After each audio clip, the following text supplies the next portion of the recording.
Po asi 16 hodinách v autobuse som sa dostal sem do Sarajeva. Čiže Bosna a Hercegovina je moja 44. krajina. Toto je okolie stanice. Toto je železničná stanica, tam je autobusová stanica. A týmto smerom je centrum. A samozrejme počasie je úplne príjemné, mám mikinu a kraťase. Inak za tých 5 minút, čo som bol na stanici, si ľudia stihli vypýtať peniaze a stihli sa ma pýtať, či som taxík.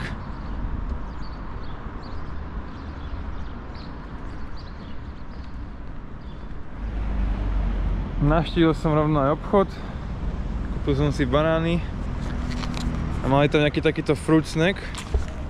Dokopy som zaplatil cca 2 €, banány tak asi 600 gramov.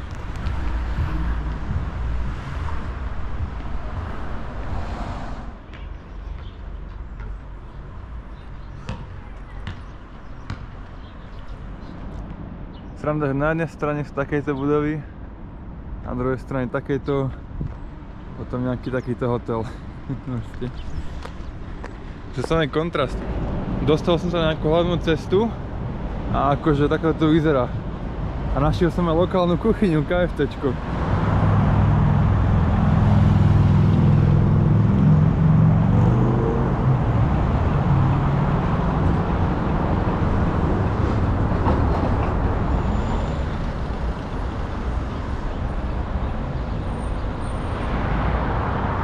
Sa fakt, že miešajú takéto moderné budovy so starými budovami. Som sadol niekde tu pri park, pri centrum a hovorím si, že nikdy by tu mohol byť Wi-Fi, lebo by som pozrel, čo sa týka ubytovania, nejaké informácie. A proste je tu. A vyzerá tak, že nie len tu, ale je vlastne skoro po celom centre Sarajeva.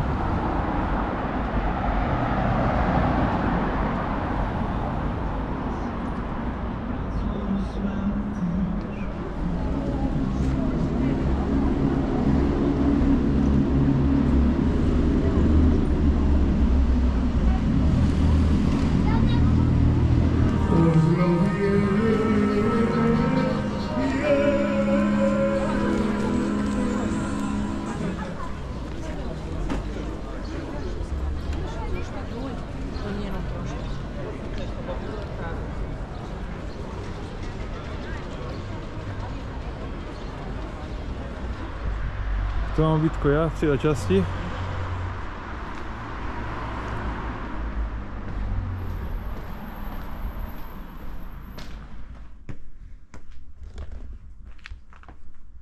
Aké ticho tu je. To je len dobré. Najťažšie vec momentálne nájsť, kde vlastne ten môj apartmán je. Také úplne ghetto, jak keby to tu vyzerá. Dobre, po tak asi 15 minútach hľadania a zapol som si dáta, aby som si pozrel fotky, lebo som si ich samozrejme jadilino nepozrel, ako vyzerá ten vchod. Hľadal som to tam, hľadal som to tam, hľadal som to tam, ale proste pod lampou býva najväčšia tma a je to toto. Už to bolo otvorené. Toto si zapamätám.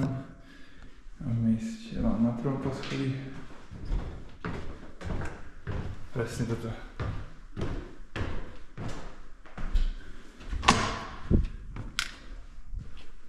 Wow. Ja som vnútri. Je to tak pekne vonia, fakt, že to je tak novo, to tu vonia. Tak to je posteľ. No a akože kúpeľňa nádherná. Nazdar. Takže veľmi pekné. Cena bola okolo 30 € na noc. A to vlastne je pre dvoch. Na bytku som si dal takú super sprchu. Po asi 17 hodinách v autobuse, úplne sa zišlo. Trošku odľahčený, v menších bakoch. Druhé KFCčko tu vidím. Že by to je druhý Biškek toto, že KFCčko na každom kroku.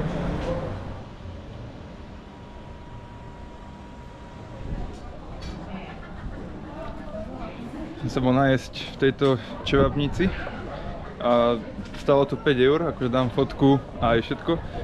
Spravil som chybu, že som si nezobral k tomu kajmak, lebo to trošku bolo také suché, ale akože dobré jedlo a rýchlo to tam pripravili. Ak by som nejaké mohol poriešiť, aby som potom mal pokoj. Ale je problém, že nemám hotovosť. Som to vyriešil tak, že som si kúpil magnetku kľúčenku, platil som dokopy 7 mariek, ja som zaplatil 10 eurovkov a nechal som si vydať v markách, čiže som si tak nepriamo aj zmenil. A akože bosanská marka je dosť silná. 10 eur je 20 mariek.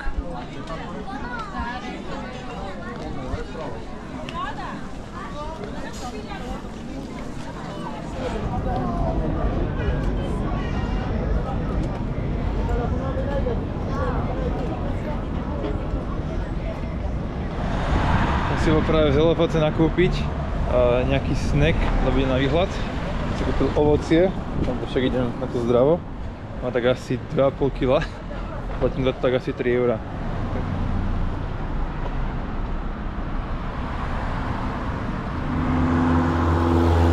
Na chvíľku opúšťam Sarajevo, aby som sa do neho opäť vrátil, ale horom. Stále mám to. Ja, to bude super piknik. Už tam budem, sa blížim hore.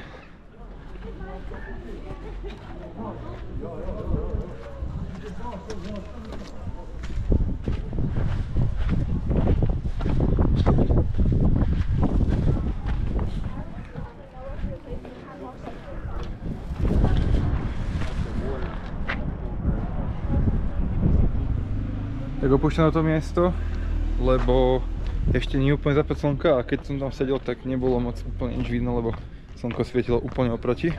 Však našiel som ešte jedno vyhliadkové miesto a to by malo byť o trošku vyššie ešte. Po ceste mám ďalší zelovac, ale však ja ovocie už mám. Ale keby náhodou sem pôjdem na budúce, tak budem vedieť. A dokonca ďalší ešte oproti.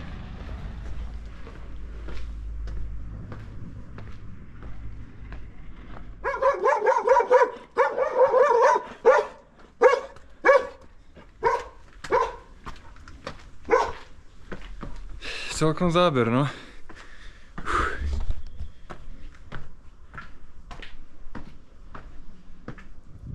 A tu bývať a nemať auto, to musí byť celkom zábava.